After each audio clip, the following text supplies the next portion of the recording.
지난주 MBC 문화방송이 PD수첩이라는 프로그램을 통해서 명성교회의 비자금 의혹을 폭로하였습니다. MBC의 주장에 의하면 명성교회 김상환 목사가 교회 재정을 담당하는 박모 장로와 800억 원의 비자금을 조성했다는 것입니다. 이러한 의혹은 통장 잔고의 부족에 대해서 해명을 하던 박모 장로가 투신 자살을 하면서 제기되었습니다. 수십 개의 통장을 관리하던 박모 장로는 단순한 착오이지 흠령이 아니라는 사실을 주장하기 위해서 극단적인 선택을 한 것입니다. 이 원장에는 자신의 결백을 주장하는 내용과 관리하던 통장이 어디 있는지를 기록해 놨습니다.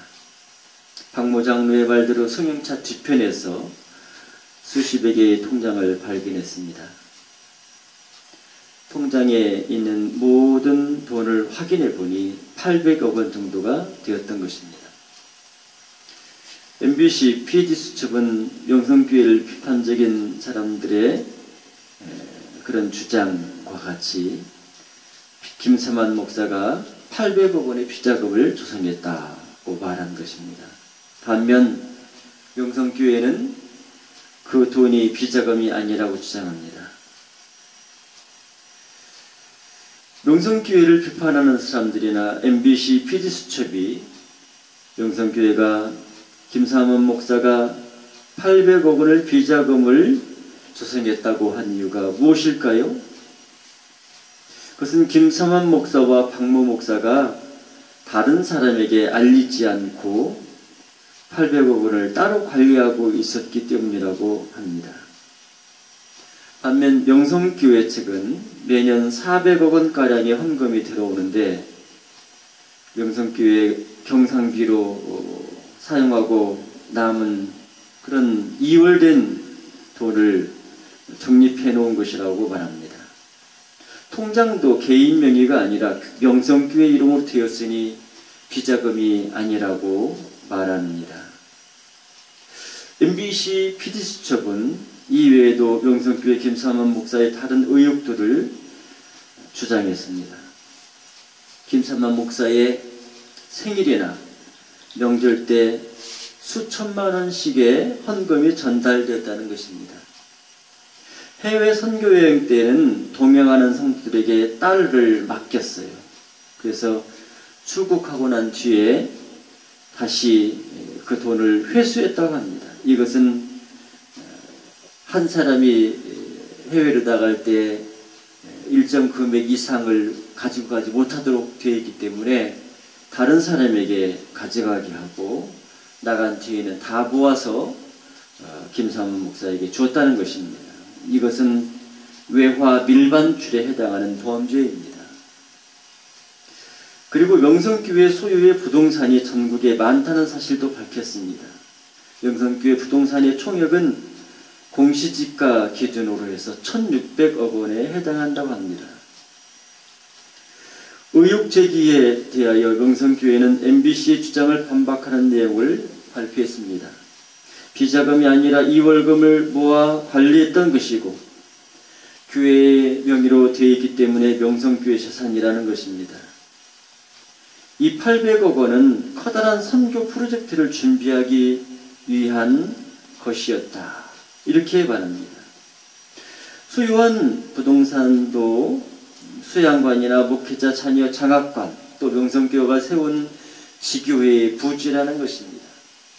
개인 소유가 아니기 때문에 대분림한다는 주장은 잘못이라는 것입니다.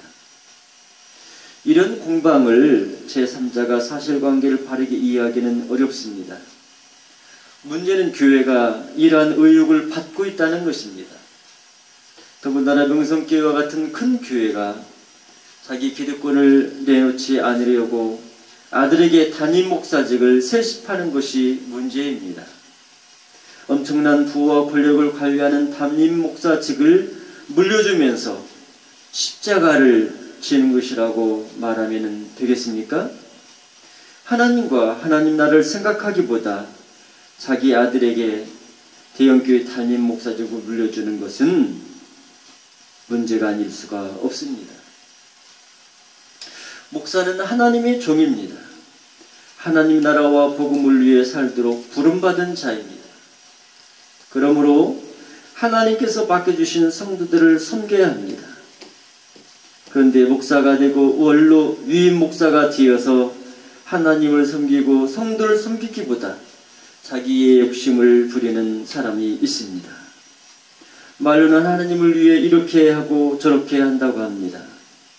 처음에는 순수하게 믿음과 사랑으로 소구했습니다. 그렇지만 어느 순간 하나님과 교회와 성도보다 자기를 위하는 사람들이 있습니다. 오늘 본문은 이스라엘 백성들을 인도하는 목자들에게 주시는 말씀입니다. 하나님은 자기 백성을 위하여 이스라엘 가운데 목자를 세워주셨습니다.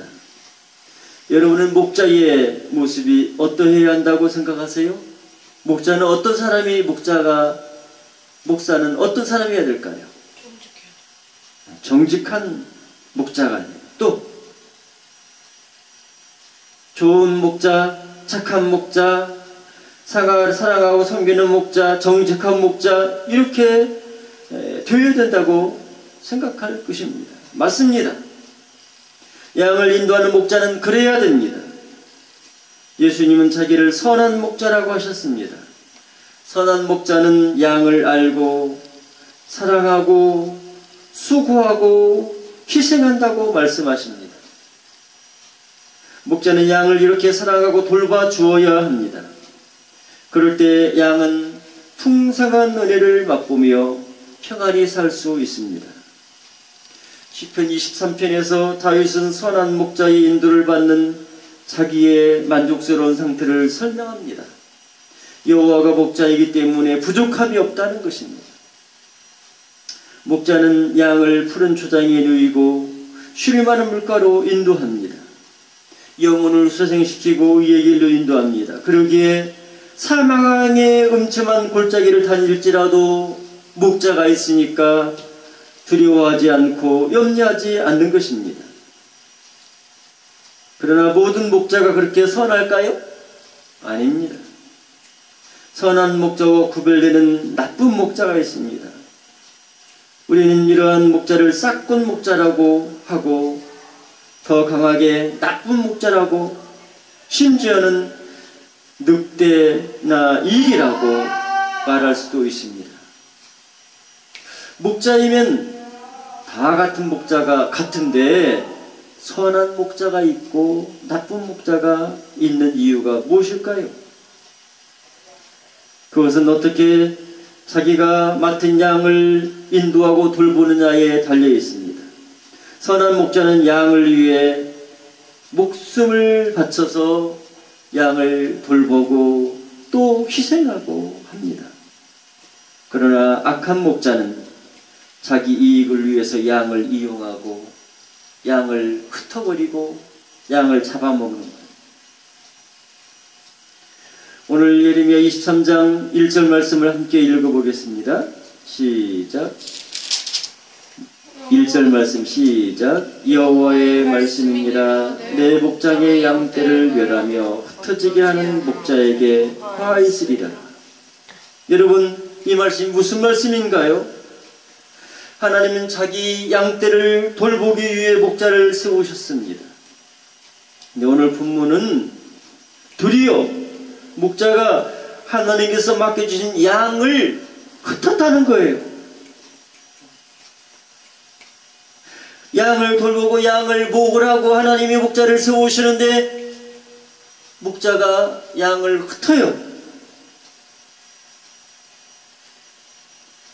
양을 죽여요. 잡아먹어요. 하나님은 예레미야 선지자를 통하여 이런 목자에 대해서 화가 있다 이렇게 말씀하십니다. 여러분, 양떼에게는 목자가 있어야 합니다. 왜 그럴까요? 양은 갈 길을 모릅니다. 그러기에 목자가 없으면 양은 생각 없이 이곳저곳 다니다가 길을 잃어버리게 됩니다. 양은 위험한 상황을 미리 알지 못합니다. 그저 자기 앞에 보이는 대로 쫓아가다가 어려운 일을 만나고 위험한 일을 만나게 되는 것입니다. 그리고 양은 자기가 위험에 처했을 때 그 위험에서 벗어날 수 없습니다. 이래나 늑대에게 물린 양이 어떻게 벗어나서 자기의 생명을 보호할 수 있겠습니까? 못하는 거예요. 이렇게 불완전한 양을 위해서 목자가 필요한 것입니다. 하나님께서도 이스라엘 백성이 양과 같은 존재라는 사실을 아셨습니다. 그러기에 이스라엘을 인도할 지도자를 세워주셨습니다. 족장을 세워주셨고 사사를 세워주셨고 선자를 세워주셨습니다. 그렇다면 이들은 어떻게 해야 할까요? 하나님께서 부르시고 목자로 세워주신 그 하나님의 뜻을 따라서 양무리를 사랑하고 보호하고 인도해야 합니다. 하나님께서 목자를 세워주신 이유가 그것이기 때문에 그렇게 해야 되는 거예요. 그런데 왜 하나님은 자기가 세운 목자를 향하여 화가 있다고 경고하셨을까요? 하나님의 경고는 괜한 목자에게 하시는 말씀이 아니에요. 잘하는 목자에게 하는 말이 아니에요. 목자가 하나님의 뜻을 따라 양을 사랑하고 돌보고 인도하면 하나님은 이렇게 화가 있다고 말씀하지 않아요. 이런 목자에 대해서는 오히려 하나님께서 사랑하시고 칭찬하시고 축복해 주실 것입니다. 그렇지만 목자가 자기의 사명 감당하지 않는다면 어떨까요? 목자가 목장의 양떼를 멸하고 잡아먹고 흩어버려요. 어떻게 하겠어요, 하나님이? 하나님의 경고는 양떼를 멸하고 흩어지게 하는 목자들에게 주시는 경고의 말씀입니다.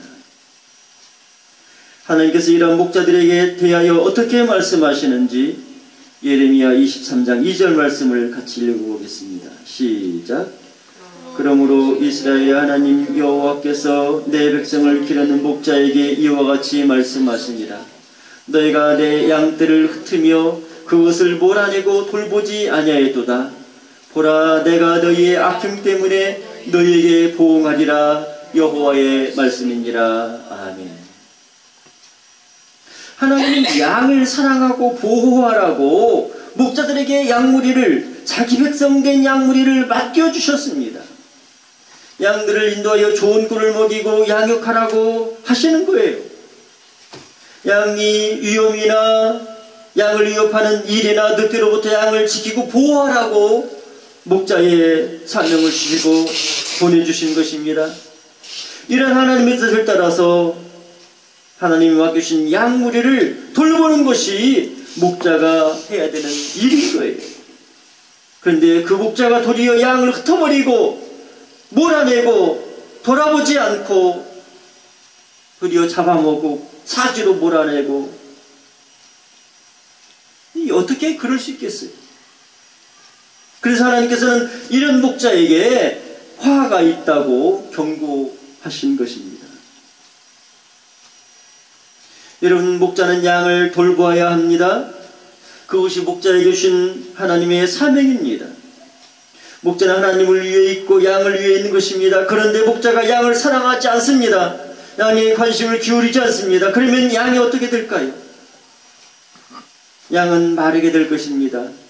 질병에 걸리게 될 것입니다. 일이나 늑대에게 위협을 당하고 찢기고 죽임을 당하기까지 할 것입니다. 이 지경이 되면 어떻게 할까요? 양이 목자를 따르지 않고 흩어져서 각기 자기가 갈 길을 가게 되는 거예요. 지금 이스라엘 백성들의 상황이 그렇게 되었습니다. 하나님이 이스라엘 백성들을 위해서 목자를 세워주셨어요. 하나님 유다와 이스라엘을 위해 왕을 세워주시고 선자를 세워주셨습니다. 왕, 선지자, 제사장, 이스라엘 지도자가 바로 이스라엘 백성 양무리를 돌보러 하나님이 세우신 목자예요. 하나님은 고아와 같은 이스라엘 백성을 버려두지 아니하시고 그들을 위해서 이런 목자들을 세워주셨어요. 그러므로 왕이 선지자와 제사장들이 하나님의 뜻을 따라 이스라엘 백성들을 잘 돌보아야 합니다. 이스라엘이 하나님께 나가도록 바르게 이끌어야 합니다. 그런데 이스라엘의 목자가 되어야 할 왕과 제사장, 선지자가 목자의 사명을 잘 감당하지 못합니다. 목자의 사명은커녕 도리어 자기 스스로도 바른 길을 알지 못하고 양을 버려두고 있는 것입니다. 그렇기 때문에 이스라엘 공동체는 흉흉하게 되었습니다. 병들고 미신과 우상을 쫓아가고 위험을 만나 여기저기에서 비명소리가 들려오고 있습니다. 그들을 바르게 이끌어줄 목자가 없으므로 이스라엘 백성들은 무엇이 바른 길인지 어떻게 해야 되는지 알지 못하기 때문에 유리하고 흩어집니다. 이스라엘 백성들의 상황이 어떻습니까? 정신 차릴 수 없는 혼란한 상황에 이르러서 결국 스스로 살 길을 찾아서 흩어지기도 하고 포로가 되어 타국에 끌려가기도 했습니다. 하나님께서 이스라엘 백성들에게 목자를 세워주셨는데 그들이 목자의 사명을 제대로 감당하지 않았기 때문입니다. 하나님은 이런 사실을 아십니다. 그래서 직무유기를 했건 양을 이용해 자기의 배를 채웠건 목자의 사명을 감당하지 못하고 양을 흩어버린 목자에게 화가 있다고 경고한 것입니다. 그렇습니다.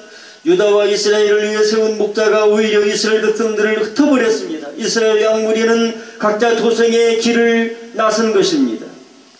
그 과정에서 양무리들이 어떻게 되는지 우리가 짐작해 볼 수 있어요. 양무리는 목자가 있어야 하는데 목자가 역할을 제대로 하지 못하니 각자 살겠다고 이리저리 돌아다니다가 어떻게 됩니까?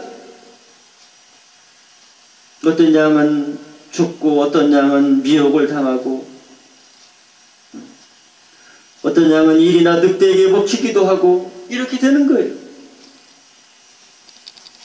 그리고 어떤 양들은 운이 좋아서 살아남았습니다. 비록 살아남기는 했지만 그들 또한 낯선 곳에 버려져 있습니다. 방치되어 있습니다. 남의 눈치를 보면서 압질을 당하면서 굳은질을 하면서 근근히 생명을 유지하고 있는 것입니다. 하나님께서 이렇게 흩어진 양무리들을 그냥 내버려 두실까요? 이들은 하나님의 백성이고 하나님의 어린 양입니다. 어려운 중에도 하나님을 찾고 하나님의 구원을 기다리며 기도하고 있습니다. 하나님께서 이런 어린 양들을 모른 채 하실까요? 아니에요. 하나님은 자기 양들을 잊어버리지 않습니다. 목자들이 유기하여 양무리가 흩어졌지만 하나님은 그들을 다시 모으십니다. 오늘 본문 예레미야 23장 3절 4절 말씀을 같이 읽습니다. 시작. 내가 내 양떼에 남은 것을 그 몰려갔던 모든 지방에서 모아 다시 그 우리로 돌아오게 하리니 그들의 생육이 번성할 것이며 내가 그들을 기르는 목자들을 그들 위에 세우리니 그들이 다시는 두려워하거나 놀라거나 잃어버리지 아니하리라. 여호와의 말이니라. 아멘. 하나님께서 무엇이라고 말씀하시나요? 양떼에 남은 것을 그 몰려갔던 모든 지방에서 다시 모아서 우리로 원래 있던 그 땅 우리로 돌아오게 하시겠다는 거예요. 자기 양무리를 양이 우리가 있는 곳으로 돌아오게 하겠다는 말씀입니다. 그것만 아닙니다. 그들이 고토로 돌아와 생육하고 번성하게 하실 것이라고 말씀합니다. 더 나아가서 하나님은 그들을 기르고 그들을 보호하고 인도하는 목자를 세워주시겠다고 약속하십니다. 그래서 그들은 다시는 두려워하거나 놀라거나 잃어버리지 않는다고 약속하십니다. 하나님께서 세우실 목자에 대해서 좀 더 구체적으로 설명합니다. 오늘 보면 예레미야 23장 5절 6절 말씀 읽습니다. 시작. 여호와의 말씀이니라. 보라, 때가 이르리니 내가 다윗에게 한 의로운 가지를 일으키리니 그가 왕이 되어 지혜롭게 다스리며 세상에서 정의와 공의를 행할 것이며 그의 날에 유다는 구원받겠고 이스라엘은 평안히 살 것이며 그의 이름은 여호와 우리의 공이라 일컬음을 받으리라. 아멘. 하나님은 이스라엘을 기르는 목자에 대해서 이렇게 약속하시오. 때가 이르리니 다윗에게 한 의로운 가지를 일으킬 것이라. 이 말씀은 이스라엘 백성의 참된 지도자였던 다윗의 왕권을 떠올려 줍니다. 이스라엘 백성들은 다윗이 왕으로 있던 시절이 가장 영적으로 풍성했어요. 정치도 안정이 되고 국방도 튼튼했고 경제도 아주 잘 돌아갔습니다. 그런데 오늘 본문에서 이스라엘 백성들은 다윗의 시대, 다윗 왕의 그 시대를 마음에 그리고 그때를 이렇게 추억하는데 하나님께서 다윗에게서 한 의로운 가지를 일으킨다고 약속하신 것입니다. 예레미야 선지자가 다윗에게서 한 의로운 가지를 일으킬 것이라 이렇게 한 말은요, 메시아를 보내시겠다는 하나님의 약속의 말씀입니다. 하나님께서 자기 백성을 불러 모아 그들을 이끄실 구원자 메시아를 보내주시겠다는 약속입니다. 지금까지 이스라엘은 사람들이 목자 역할을 해왔습니다. 왕이나 선지자나 제사장, 이 사람들이 이스라엘의 목자였잖아요. 사람들이 목자로서 이스라엘 백성을 이끌어왔습니다. 어떤 때는 괜찮은 때도 있었습니다. 그렇지만은 그런 목자가 어떤 모습이었습니까? 그들은 불완전한 존재였어요. 제사장이라고 할 수 있는 사람, 사무엘과 같은 훌륭한 제사장, 선지자라고도 할 수 있지만 제사장 역할도 했거든요. 사무엘은 영적으로 어두웠던 시기에 하나님의 성전을 지키고 깨어 기도하던 그런 제사장이었습니다. 오랫동안 이스라엘을 올바른 길로 이끌었습니다. 그렇지만 사무엘도 늙었습니다. 자기 자녀들이 선지자의 사명을 받았지만 이스라엘 민족을 바르게 인도하지 못했습니다. 그래서 이스라엘 백성들이 왕을 요구하게 되지 않습니까? 훌륭한 선지자도 그런 거예요. 인간의 연약함과 한계가 있을 수밖에 없습니다. 다윗과 같은 훌륭한 왕도 있었습니다. 다윗은 분열된 이스라엘을 통합하였고 이스라엘을 강력한 국가로 만들었습니다. 이스라엘 백성이 이상적인 메시아 왕국으로 기억되게 된 이유가 바로 그것이거든요. 그럼에도 다윗의 시대도 완전하진 않았어요. 다윗도 연약한 인간이기 때문에 하나님 앞에 죄를 범하고 또 왕자들에 의한 반란이 일어나서 피난까지 하는 그런 일들이 있었습니다. 선자들은 어땠습니까?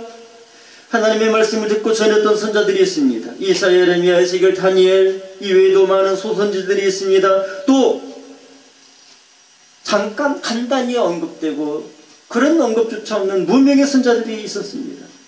그들이 하나님의 말씀을 전했습니다. 그렇지만 또 다른 선자들은 어땠습니까? 선지자라는 이름으로 하나님의 말씀을 전했지만은 그들이 전하는 것은 하나님의 말씀이 아니었습니다. 하나님께서 주신 말씀이 아닌데 거짓으로 예언한 것입니다. 선지자들 역시 완전하지 않아요. 선지자들 역시 미혹되고 거짓으로 예언하고 이렇게 했던 그런 일들이 성경 기록되어 있습니다. 오늘날 안 그럴까요? 오늘날 목사들 중에서도 그런 사람들이 있습니다.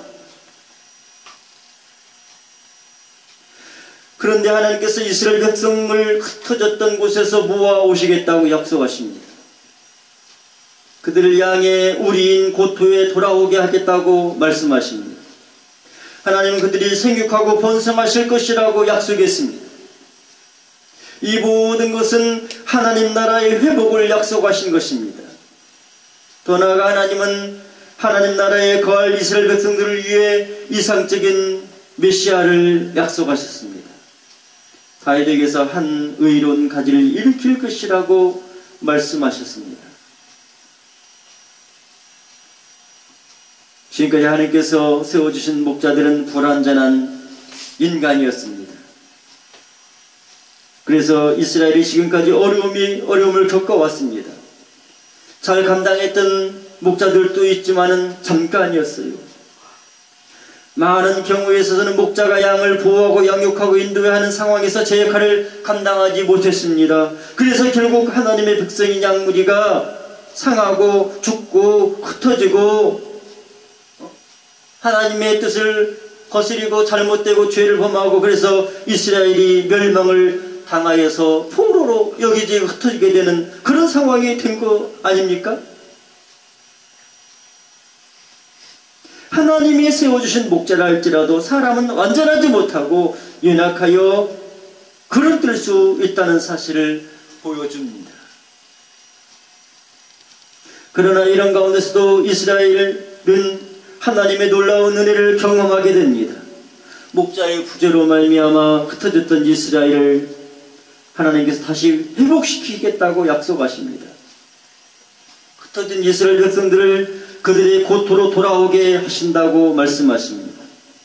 그들이 돌아와 생육하고 번성하게 될 것이라고 말합니다.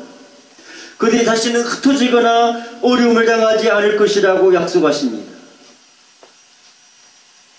다윗의 가지에서 의로운 가지이신 선한 목자가 올 것이기 때문입니다. 그래서 하나님을 향한 이스라엘 백성들의 고백이 달라질 것이라고 말해요. 지금까지 이스라엘 백성들은 하나님에 대해서 어떻게 불렀는지 아세요? 이스라엘 백성들에게 놀라운 하나님의 구원의 그 경험이 있었어요. 그래서 하나님에 대해서 말할 때마다 그들은 그 하나님의 구원의 역사와 결국시켜서 하나님을 불렀어요. 그 뭔지 알아요? 이스라엘을 애굽 땅 종되었던 곳에서 구원하신 하나님이라고 그들은 불러왔습니다. 하나님께서 이스라엘을 애굽 땅 종되었던 곳에서 구원해내신 이 일이야말로 이스라엘 역사에 있어서 너무나 놀라운 하나님의 은혜와 하나님의 그 놀라운 역사를 경험하는 그 사건이었던 것입니다. 그렇지만 이제는 이스라엘을 애굽에서 구원하신 하나님이라고 말하지 않고 다르게 부를 것입니다. 어떻게 부른다는 것이죠? 예레미야 23장 7절 8절 말씀 한번 읽어보시겠습니다. 7절 8절 시작. 그러므로 여호와의 말씀이니라. 보라, 날이 이르리니 그들이 다시는 이스라엘 자손을 애굽의 땅에서 인도해 내신 여호와의 사심으로 맹세하지 아니하고 어떻게 한다고요? 이스라엘 집 자손을 북쪽 땅, 그 모든 쫓겨났던 땅에서 인도해 내신 여호와의 사심으로 맹세할 것이며 그들이 자기 땅에 살리라 하시니라. 아멘. 이전에는 이스라엘을 애굽에서 구원하신 하나님 이렇게 했어요. 근데 어떻게 한다고요? 이제는 이스라엘 집 자손을 어디에서? 북쪽 땅에서, 그 모든 쫓겨났던 땅에서 인도하여 내신 여호와 이렇게 부르게 될 것이라. 이스라엘이 애굽에서 구원받았을 때 애굽은요 이스라엘보다 남쪽에 있습니다. 근데 이스라엘이 가나안에 정착하여 살면서 이렇게 하나님 잘 섬겨야 되는데 죄를 범하고 그래서 멸망을 당하게 되는 거거든요. 멸망을 당하는데 어떻게 당합니까? 북쪽의 아수르, 또 옆에서 블레셋, 이런 나라들에게 이렇게 멸망을 당하게 되는 거예요. 근데 어떻게 한다고요? 하나님이 그 멸망을 당하고 포로가 되어서 이렇게 흩어졌던 그 북방에서, 북쪽 땅 그 모든 쫓겨났던 나라에서 하나님 자기 백성을 모아서 불러서 돌아오게 할 것이고, 다윗에게서 의로운 가지가 나와서 그들의 지도자가 될 것이고, 그렇기 때문에 이스라엘은 다시는 하나님에 대하여서 말할 때 애굽에서 구원하신 하나님을 말하지 아니하고 북쪽 땅 그 모든 쫓겨났던 나라에서 인도하여 내신 여호와, 이렇게 말하게 될 것이라고 이야기하는 것입니다. 그렇습니다. 이스라엘이 출애굽하여 가나안 땅으로 가게 된 것은 놀라운 하나님의 은혜입니다. 이스라엘 백성이 애굽에서 학대를 당하고 고역을 겪었습니다. 이런 어려운 상황에서 이스라엘이 부르짖을 때 하나님은 그들에게 구원자를 보내셨습니다. 그가 모세입니다. 하나님 모세를 통하여 이스라엘을 구원하시고 가나안 땅으로 인도하셨습니다. 그래서 이스라엘은 유월절을 지키며 하나님의 구원을 이야기하고 하나님을 경배했습니다. 그렇지만 그게 다가 아닙니다. 하나님은 또 다시 이스라엘을 위해서 구원의 역사를 이루어 주십니다.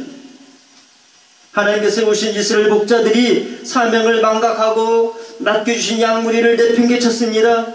그래서 이스라엘 백성들은 고난을 당하고 죽임을 당하고 유리하게 되었습니다. 그러나 하나님은 이러한 이스라엘 백성들을 위해서 다시 그들을 구원하신다는 것입니다. 목자의 사명을 감당하지 아니하고 이스라엘 양무리를 흩트고 쫓아내고 했던 이런 목자들에 대해서 화가 있다고 선포하시고, 그러나 남아서 흩어져 있는 그 이스라엘 백성들, 그들을 불러서 북방에서 불러서 하나님이 정하신 그 가나안 땅에 다시 돌아와서 하나님이 세우실 그 참된 목자를 만나서 그들이 살게 될 것이고 생육하고 번성할 것이고 그들이 다시는 두려워하거나 근심하거나 어려움을 당하지 않을 것이라고 약속해 주신 것입니다. 하나님은 다윗의 뿌리를 통해 보내주실 구원자 메시아를 통해서 자기 백성을 구원하십니다. 그들의 목자가 되셔서 영원히 다스리고 지켜 보호해 주신다고 말합니다. 다윗에게서 의로운 가지가 나온다고 했어요. 그것이 뭘 말하는 것일까요? 그것은 다윗의 자손으로 오실 예수님을 가리키는 것입니다. 예수님은 다윗의 자손으로 이 땅에 오셔서 우리의 죄를 위해서 십자가에 달려 죽으시고, 하나님이 세우신 목자들이 제대로 감당하지 못하여서 고난을 당하고 어려움을 당하고 하나님의 구원을 바라보면서 부르짖는 그 하나님의 백성들에게 하나님의 구원의 은혜를 베풀어 주셨습니다. 출애굽 사건보다도 더 생생한 구원의 은혜, 예수 그리스도로 말미암아 예수 그리스도를 믿는 모든 백성들에게 이런 하나님의 놀라운 구원의 은혜를 주셨습니다. 그러므로 저와 여러분은 하나님께 영광을 돌리면서 우리의 참 목자가 되시고 우리 구주이신 예수님을 바라보고 또 따르고 은혜 가운데 살아가기를 주 예수님의 이름으로 축원합니다. 아멘. 기도하겠습니다. 하나님 아버지 은혜를 감사합니다.